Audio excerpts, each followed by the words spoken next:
Masih bisa maju dikit, bisa. Maju dikit bisa. Para pemimpin baik pada tingkat pusat maupun daerah yang saya cintai dan saya banggakan, semua berada di rumah perjuangan, tempat yang bersejarah.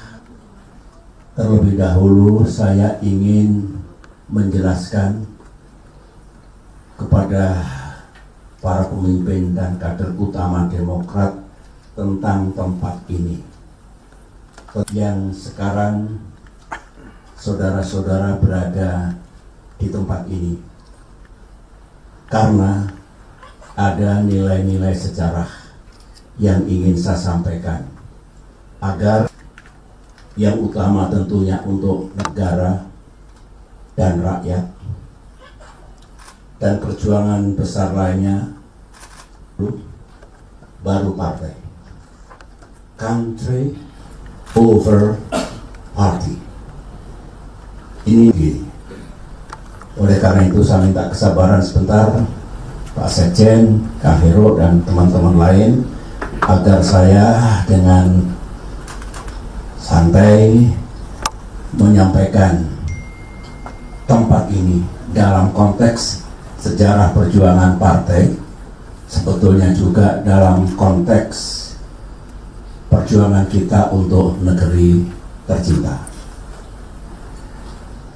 Ini ada ruang pertama, di sana ruang kedua. Dulu waktu saya menjabat sebagai Kasospol APRI, sebelum menjadi menteri, saya terlibat aktif dalam upaya untuk mengatasi krisis 1998 dan kemudian saya mendapatkan mandat dari pimpinan APRI untuk memimpin tim reformasi APRI. Di dalamnya ada TNI Polri, dan kemudian dalam kapasitas saya sebagai ketua fraksi APRI di MPR RI 1998-1999, saya tentu mengambil bagian dari reformasi nasional. Tugas itu, kewajiban ini kami lakukan dengan banyak waktu yang saya gunakan, terutama malam hari atau hari libur di tempat ini. Pada saat saya berada di luar pemerintahan, pertengahan tahun 2001, saya dibebaskan dari posisi saya sebagai Menteri Koordinator Bidang Politik, Sosial, dan Keamanan. Pembebasan itu saya terima dengan ikhlas. Pasti Presiden Gus Dur memiliki pertimbangan tertentu yang baik untuk membebaskan saya dari posisi saya sebagai Menko Polsoskam atau kemudian menjadi Menko Polkam. Saya tetap menghormati beliau sampai akhir hayat beliau. Nah, ketika saya tidak berada di pemerintahan, ada gagasan untuk mendirikan partai, mendirikan yang kemudian Partai Demokrat, partai yang kita cintai ini. Adalah pertemuan saya dengan almarhum Vencer Rumangkang, dilaksanakan di sebelah, nanti kita lihat mejanya masih ada, yang intinya Bapak, mengapa kita tidak mendirikan partai politik? Karena kemarin Pak SBY kalah dalam pemilihan wakil presiden yang dipilih oleh MPR RI. Saya kalah, saya pernah kalah, dan kalah itu indah. Kalau kita dengan ikhlas menerima kekalahan itu, kemudian berjuang lagi dengan tekad yang bulat, ikhtiar yang cerdas sambil memohon pertolongan Allah Subhanahu wa Ta'ala, Tuhan yang Maha Kuasa. Saya masih belum tergerak, tetapi Pak Vencer Rumangkang, tolong Bapak pertimbangkan Pak. Ini kan sarana perjuangan. dalam demokrasi kan mesti ada partai politik. Mendengar itu saya jadi ingat. Karena dulu waktu saya masih di militer, dalam semangat reformasi, TNI aktif itu tabu untuk memasuki dunia politik, politik praktis. Itu salah satu doktrin yang kita keluarkan dulu pada saat reformasi ABRI, yang saya menjadi tim reformasinya, ketua tim reformasinya, kami jalankan. Benar, saya tergugah, terinspirasi. Kalau masih jadi jenderal aktif misalnya, jangan berpolitik. Kalau mau berpolitik, pensiun. Oleh karena itu, Ketua Umum AHY dan beberapa mantan perwira militer yang karirnya dulu cemerlang, cerah, tapi ketika pindah pengabdian dari dunia militer ke dunia pemerintahan atau politik, syaratnya harus mundur. Itulah ya, salah satu yang kita gagas dulu. Nah, kembali ke situ, kembali ke sejarah mendirikan partai. Akhirnya saya, oke, Pak Vencer, saya renungkan dulu, saya pertimbangkan dulu. Akhirnya satu hari kemudian saya duduk sama almarhumah Ibu Ani di tempat ini. Saya sampaikan ajakan untuk mendirikan partai. Ibu Ani orang yang juga berhati-hati, berpikir secara utuh sebelum menyampaikan pandangannya kepada saya. Ibu Ani kalau menyampaikan sesuatu pasti sudah dipikirkan dalam-dalam, bukan asal-asalan. Akhirnya ya mungkin betul itu sarana untuk berjuang di dunia politik, tapi tolong kalau panggil saya Pepo Itong yang mendalam, dikalkulasikan dengan baik. Kalau sudah siap, kalau itu benar, saya akan mendukungnya. Itu kata-kata almarhumah. Pertemuan berjalan dengan cepat, saya masih berada di luar pemerintahan. Jadi sah bagi saya untuk berpikir seperti itu, untuk memiliki sarana perjuangan yang sah dalam tatanan demokrasi. Singkat kata, akhirnya bismillah, saya setuju. Dan sejak itu kami hanya bertiga, kadang-kadang berdua saja dengan Ibu Ani, mulai memikirkan partai ini. Di meja sebelah itulah diskusi kami. Setelah saya pertimbangkan, partai kita nanti akan kita namakan Partai Demokrat. In this room, di ruangan ini, di meja sana, saya menggagas bendera partai yang paling baik seperti apa. I love peace. Saya mencintai perdamaian. Saya jenderal. Tetapi ketika saya bertugas di Bosnia, di Herzegovina, melihat porak-porandanya bekas negara Yugoslavia, korban percatuan, negaranya hancur. There is no peace. Saya bermohon pada Allah, ya Allah, mudah-mudahan melalui Partai Demokrat ini ke depan saya selalu dituntun untuk tidak mengorbankan peace atau kedamaian dalam arti luas, termasuk kerukunan antar identitas, saling hormat menghormati, kepatuhan pada peranata hukum, itu semua dalam wilayah peace, kedamaian atau perdamaian. Waktu saya berdinas di PBB, bendera PBB itu biru, blue, itu melambangkan peace, truth, wisdom dan sebagainya. Akhirnya saya buat lambang Partai Demokrat segitiga merah putih, karena waktu itu doktrin kita 3 perjuangan. Dan di sebelah mejanya saya tunjukkan tadi, disitulah saya bikin draft bendera Partai Demokrat, ditunggu Ibu Ani.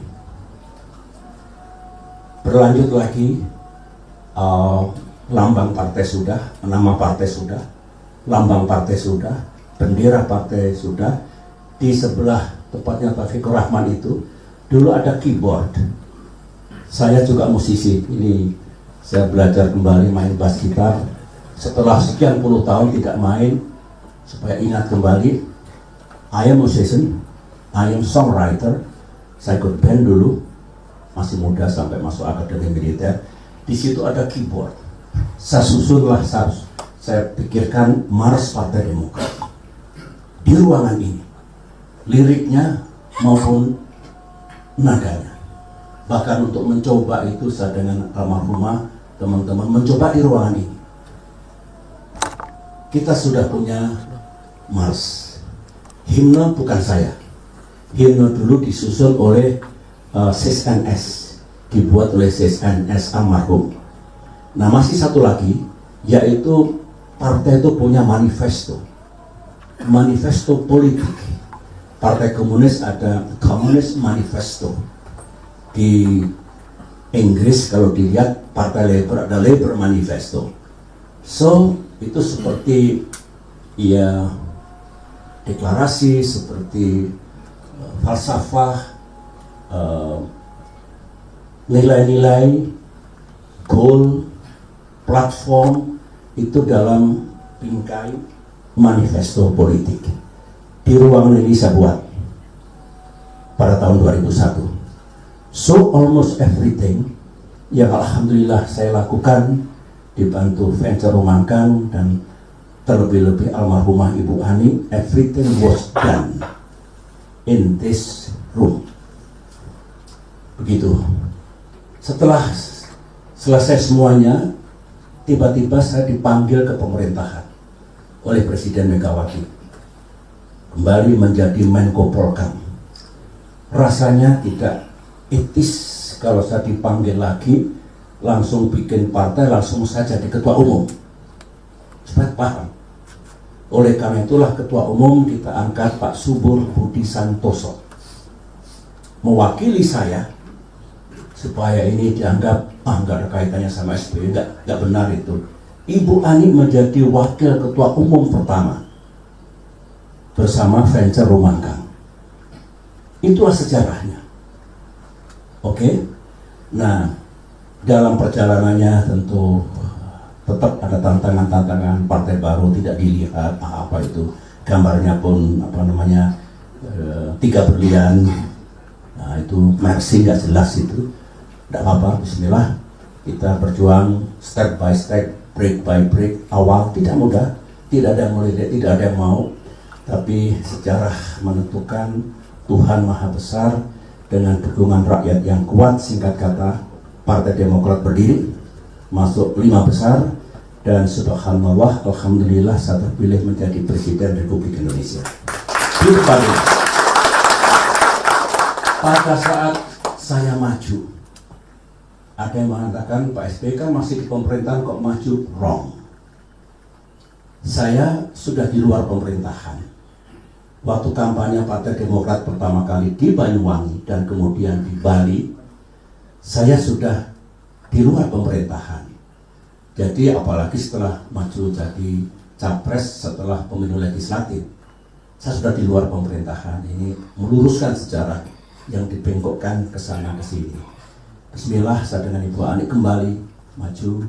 Tidak, saya pernah gagal Wapres. Kali ini mungkin kita tidak salah hitung dan sebagainya. Bismillah, saya maju di sini, di ruangan ini. Disaksikan teman-teman kader-kader utama Demokrat waktu itu 21 tahun yang lalu, betul? Enggak 2001, 2005 dikurangi 21 berapa? 24 tahun yang lalu di sini. Kalau saya percepat lagi, maju kembali tahun 2009, di sini kita tetapkan. Di sini pula, mulai dari pendopo, ruangan ini, ruang dalam itu kalau saya melakukan fit and proper test. Para menteri, calon menteri, calon wakil menteri, dan pejabat-pejabat setingkat. Saya harus yakin mereka berintegritas baik, mereka cakap dan siap untuk menjadi menteri, wakil menteri, dan pejabat yang lain. Tidak boleh KW-KW, tidak boleh saya ragu-ragu sebagai pemimpin. Sebagian besar lolos, sebagian kecil tidak lolos. Karena saya gunakan sistem dan seperti itu. Jadi kalau dulu televisi, media di depan pendopo itu ratusan pers. Pada saat pilpres puluhan pers luar negeri. Karena mereka ingin meliput Indonesia for the first time ada direct presidential election. Oleh karena itu mereka ingin tahu seperti apa Indonesia berdemokrasi. Nah mereka di sana seperti ini. Banyak keputusan penting kalau saya tidak di istana, tidak di kantor, saya tidak mengenal hari libur. Sabtu, Minggu bekerja, malam bekerja. Banyak yang saya lakukan di sini, misalnya kalau saya berkomunikasi dengan para pimpinan partai, tidak mungkin saya gunakan istana. Biar steril, saya gunakan tempat ini, di sini. Demikian juga ketika lobby dengan dunia usaha, ketika krisis 2008, karena hari libur, saya tetap ingin ketemu. Saya minta tolong, pengusaha jangan cepat-cepat PHK. PHK rakyat kita sengsara, nggak punya pekerjaan. Oke, saya lanjutkan. Nah, dengan demikian jadi enak. Dia minta, Pak, kalau Bapak tidak ingin PHK, lantas kami gimana? Susah kami. Oke, saya kasih insentif fiskal. Menteri Keuangan kasih. Yang penting jangan PHK. Di sini, ketika harga minyak goreng up and down, masyarakat menjerit, saya undang pengusaha minyak goreng di sini. Saya bantu insentif fiskal, tapi harganya jangan meroket. Setuju, win-win. Di depan pendopo, dunia usaha lebih luas lagi. Sajak tenang. Insya Allah kita tidak seperti 1998. 28 dulu, 2008. Ayo bareng-bareng, saya akan pimpin. Subhanallah, itu menjadi kenyataan. Di sini. Waktu kita memikirkan siapa ketua MPR 2009, di ruangan ini berkumpul para pemimpin partai politik termasuk Golkar, termasuk almost all. Saya bilang, bismillah kita dukung Pak Taufik Kemas. Bapak, benar? Begitu? Ya. Saya ingin politik kita teduh. Jangan terlalu terpolarisasi. Why not? Di ruangan ini, akhirnya semua partai politik mendukung dan aklamasi. Zulkifli Hasan sebetulnya dulu ada sesuatu yang kurang kondusif lah secara keamanan. Saya undang di sini Pak Zul mewakili koalisi, Anda ketua MPR, didukung oleh semua. Pada saat ada tanda-tanda akan ada benturan di nasional, setelah quick count tahun 2014, Pak Jokowi, Pak JK lawan Pak Prabowo, Pak Hatta. Saya dilapori, ingat 2014 saya netral. Saya lebih baik tidak ikut sana sini, tidak cawe-cawe, karena saya ingin benturan itu saya ikuti keras dan akan makin keras. Saya dengan bersikap netral lebih mudah. Tugas saya memastikan nomor satu, pemilu dan pilpresnya berjalan secara aman dan damai, secara aman dan damai. Itu tanggung jawab saya, tanggung jawab presiden. Aman dan damai. Yang kedua juga secara free and fair. Jurdil, tanggung jawab saya. TNI, Polri, BIN semua saya instruksikan netral. Sama dengan 2009 saya maju lagi netral. Seperti itu. Ketika terjadi indikasi benturan pendukung Pak Prabowo, Pak Hatta dan pendukung Pak Jokowi, Pak JK, saya undang di sebelah sana tempat para wartawan itu. Dulu ada sofa kecil di situ. Saya undang pertama kali Pak Jokowi dan Pak JK, tolong please Bapak-bapak cegah adanya benturan. Mohon dikendalikan pendukung-pendukungnya. Kalau sampai terjadi cacat Indonesia, buruk nama bangsa kita. Alhamdulillah beliau berdua bersedia. 1 jam kemudian sekitar jam 10 malam saya undang Pak Prabowo dan Pak Hatta Rajasa. Sama, please, mohon dikendalikan pendukungnya supaya tidak terjadi apapun di negeri ini yang mengguncang keamanan dan perdamaian di tanah air kita. Alhamdulillah beliau berdua bersetuju. Semua dilaksanakan di tempat ini. Mudah-mudahan tempat ini membawa berkah. Mudah-mudahan saya mendoakan yang di depan saya ke depan nanti sukses, berhasil, dalam perjuangan politik. Tetapi politiknya kalau dipilih prioritasnya mana? Country first. Indonesia first. Baru party. Baru yang lain-lain. Tidak elok tiba-tiba yang dikedepankan partainya, keluarganya, family. This not etika dan moral politik yang kita anut sejak dulu. Dengan penjelasan ini, mudah-mudahan kita semua, ayo kita jaga nilai-nilai yang kita yakini sebagai partai, etika, moral, penghormatan kepada konstitusi, undang-undang, tatanan sistem, hubungan dengan rakyat, mendengarkan aspirasi mereka, agar kebijakan nanti entah di pusat maupun daerah pas secara konstitusional, pas sesuai dengan visi pemimpin, dan pas sesuai harapan rakyat Indonesia. Itu yang mesti kita jaga. Demokrat harus konsisten. Apakah kita berada di oposisi dulu pernah, atau setelah kita berada di pemerintahan tetap dengan values itu. Kita dukung Pak Prabowo agar sukses, etikanya begitu. Karena kita bagian dari pemerintahan, mendukung dan mengawal. Mengawal kalau ada sesuatu yang ingin disampaikan Demokrat, manakala tanpa disadari ada kebijakan pemerintah yang mungkin sedikit kurang pas dan barangkali bertentangan dengan aspirasi rakyat. Kawan yang setia, pengawal sejati, mendukung penuh, loyal penuh, tetapi tetap punya ruang untuk menyampaikan itu. Itulah menurut pandangan saya politik yang konstruktif. Saya kira negeri ini akan aman dan damai. Rakyatnya makin mendapatkan kesejahteraan, pemerintahnya di pusat dan daerah adil. Kalau itu semua kita junjung tinggi dan kita laksanakan. Nah, dengan cerita ini saya ingin pindah ke sebelah. You could feel, merasakan apa yang dalam proses sejarah berdirinya Partai Demokrat di situ sebagai saksi. Saksi pertama Tuhan Yang Maha Kuasa, Allah Subhanahu wa Ta'ala. Dulu pernah pada saat partai kita mau diambil alih oleh sebuah kekuatan secara ilegal dan secara amoral, illegal dan immoral. Alhamdulillah kita teguh, bersatu, berani menghadapi kekuatan yang akan mengambil alih partai kita. Waktu itu ada yang berkata, SBY itu sebetulnya tidak mendirikan partai, bukan dia, katanya. Ternyata yang dimaksud SBY tidak ikut menandatangani surat ke Kumham yang 99 orang. Logikanya begitu. Pertanyaan saya, 99 orang termasuk staf saya, Arifin di belakang, tolong lihat itu.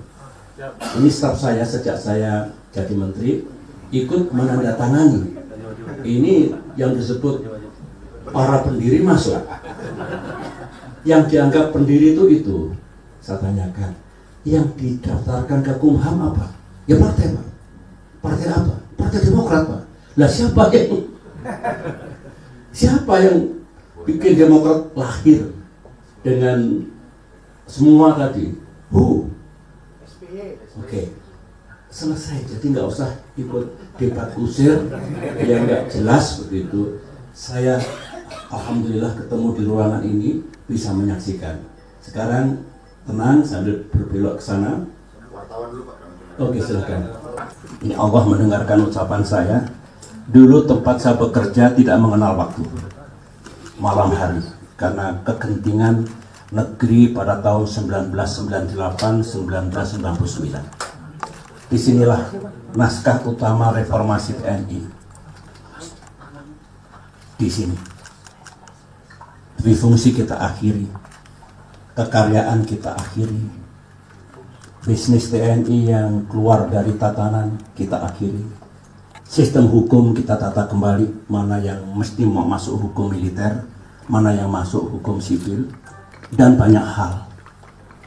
In this room, di meja ini. Demikian juga ketika dulu lambang segitiga yang dianggap tiga berlian oleh dulu Mercy, sekarang di sini bendera, di sini kemudian manifesto politik tahun 2001, tolong dibaca. Itu cikal bakal Partai Demokrat. Manifesto politik 2001, tolong dibaca. Kemudian di sebelah sana adalah lagu. Nah, tinggal yang tidak saya ciptakan sendiri, himne Partai Demokrat. Bagi yang punya minat pada dunia X gitu ya, saya Muslim, saya orang beriman, tetapi kadang-kadang ada peristiwa yang di luar jangkauan akal saya, sama dengan almarhumah Ibu Ani. Nah, kalau saya sebagai manusia yang alhamdulillah memiliki kekuatan logika, common sense, karena studi saya, belajar saya yang tidak pernah berhenti sampai sekarang, saya masih terus belajar tentang kehidupan, tentang negara, tentang rakyat dan sebagainya. Kalau ada sesuatu yang beyond my logic, itu milik Allah, milik Tuhan. Ada yang bilang, nggak percaya, omong kosong, itu tahyul itu. Saya tidak gegabah itu, saya nggak paham kok bisa begini ya.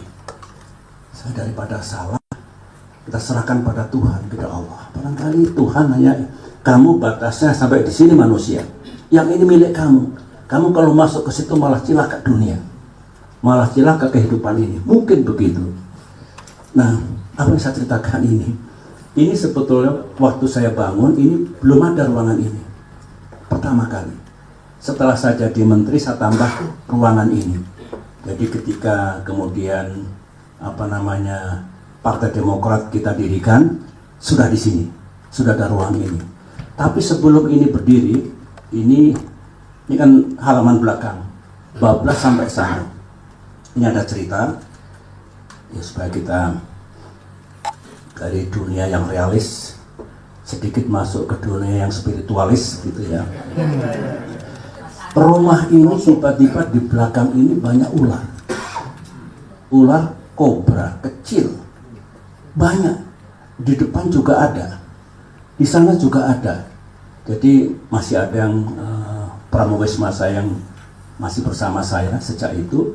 Pusing kita, akhirnya kita ngaji gitu kan, agama tidak berkurang. Terus akhirnya saya minta, ada nggak kiai yang mengetahui dunia seperti ini apa ini? Ini betul-betul snake, ular, atau ya maaf ini sebetulnya entah apalah, orang bilang jadi-jadian. Akhirnya datang seorang, setelah gak lama 2-3 minggu datang kiai di sini, datang, apa Pak Bu masalahnya ya gini, beliau doa di sini, nulis-nulis di sini. Saya tidak bisa menjawab sekarang, saya akan cari waktu. Malah tambah deg-degan ini sama Ibu Ani ini, tiba-tiba, iya Bapak Ibu percaya atau tidak percaya, ini di bawah ini ada pusaka yang sudah tidak tahan, dia ingin keluar, ingin mencari ya orang tua yang baru lah gitu. Terus pusaka gimana? Dia cerita, Pak, ini dulu perbatasan kerajaan Pajajaran dengan Jayakarta dulu. Saya tidak tahu Jayakarta era berapa, Pajajaran era berapa. Terus hubungannya apa? Di pusaka itu sebetulnya melambangkan itu. Terus saya, nah gimana caranya? Yang penting ular ini pergi dari sini. Yang itu Pak, nanti Bapak saksikan sendiri. Akhirnya saya di samping istri Ibu Ani ngajak ipar saya, Pramono Edi Wibowo yang sudah berpulang sekarang. Ibu Ani juga sudah berpulang. Saya bintang 3 dulu nunggu di sana di pintu di sana, sama ada lagi Sersan Makmun juga di situ. Nah akhirnya dia bilang, Bapak Ibu lihat saja, lihat apa, yang penting jangan takut, tambah takut kita, jangan ini. Akhirnya tolong siapkan ini, kalau bisa ember pakai air. Terus kita tuh ngintip di pintu gitu. Tiba-tiba si kiai ini baca doa Islam, maju lagi, terus seperti nggak kuat lu mundur lagi. Nah ketika sudah mulai maju sampai mungkin 4 meter sebelum ini masih kosong loh ya, tiba-tiba ada sinar pusaka menyambar-nyambar, sinar kuning keemasan itu, terus akhirnya pergi lagi saat itu. Nah setelah itu kita diam aja itu, doa lagi, 2 kalinya pergi lagi, ketiga kalinya rupanya setelah mau menampakkan diri, sinar kuning keemasan itu langsung melesat masuk ke dekat kolam renang kecil. Dulu ada situ kecil, kolam lah kecil. Nah langsung tanahnya tuh terbakar. Nah itu rupanya kita suruh nyiapin air tadi. Nah muncul pusaka panjang ini, bukan pusaka yang galak, yang kereng itu, jadi yang beautiful, manis itu. Dia dimasukkan air, serahkan saya, serahkan Ibu Ani, serahkan Edi, langsung disimpan. Nah katanya, saya bilang, ini pusaka apa ini? Saya juga baru tahu ini Pak, tapi ini kok cantik, indah gitu. Yang jelas bukan untuk perang. Ya sudah, saya tentara kan. Kalau bukan untuk perang ya sudah aman lah gitu. Karena ke perang ya pakai senjata. Oke. Ini terjadi di sini. Nah, sayang Ibu Ani kalau masih ada menambahkan cerita ini. Lebih seru lagi kalau Ibu yang cerita nanti. Tetapi ya ada sesuatu, dunia gaib itu selalu ada. Tapi yang jelas keimanan kita tidak boleh goyang. Kalau yang Islam tentu firman Allah, sunnah Rasulullah, dan juga nasihat para wali itu. Tetapi yang saya ceritakan ini karena pas cerita di sini, cikal bakal dulu Demokrat, cikal bakal Fit and Proper Test di sini. Saya di sini, Wapres di sini, Menteri ganti berganti di sini, dan juga banyak yang lain-lain. Ketika AHY dengan sangat berat harus mengambil keputusan menjelang pemilihan Gubernur Jakarta, masih ingat? Di ruang ini, saya dengan Ibu Ani memilih diam karena takut salah memberikan nasihat. Saya bilang, silahkan Gus, kamu sudah punya karier yang baik di militer, cemerlang, tapi kalau ada panggilan tugas yang lain, karena diharapkan oleh sejumlah kekuatan politik, tokoh politik, pikirkan dalam-dalam, ajak Anissa berdua, bukan aku dan bukan Meno. Karena setelah keputusan diambil, bisa sukses, bisa gagal. Kedepannya bisa mulus, bisa tidak mulus. Kamu sama istri, sama keluarga. Saya tidak boleh karena bisa salah. Pikirkan baik-baik dan tahu risikonya. Semalaman istikharah, pagi-pagi sama masih ingat karena harus segera mendaftarkan ke KPUD dulu. Masih pagi sekali, kelihatan kalau nggak tidur semalam, segala macam perasaan. Saya dengan Ibu Ani juga begitu. Di ruangan ini mengatakan, Bismillah, saya siap untuk pindah pengabdian. Ibu Ani nangis, she was crying, karena tahu risikonya. Dan memang benar, tidak mudah, gagal. Setelah itu masuk dunia politik 7-8 tahun juga terbanting-banting, tidak mudah. 5 tahun menghadapi aksi pembegalan, tidak mudah. Semua sudah tahu karena bareng-bareng kita, tapi ya sekali dia pilih, sudah pilih. Semoga Tuhan memberikan yang indah. Inilah para kader utama, para pemimpin Demokrat yang saya cintai, terutama apa yang saya sampaikan tadi, kiranya ayo menjadi pedoman kita, tuntunan kita untuk melanjutkan perjuangan untuk negara dan partai kita. Nah, yang cerita tambahan ya untuk selingan, untuk tambah pengetahuan. Terima kasih, kita kembali ke sana.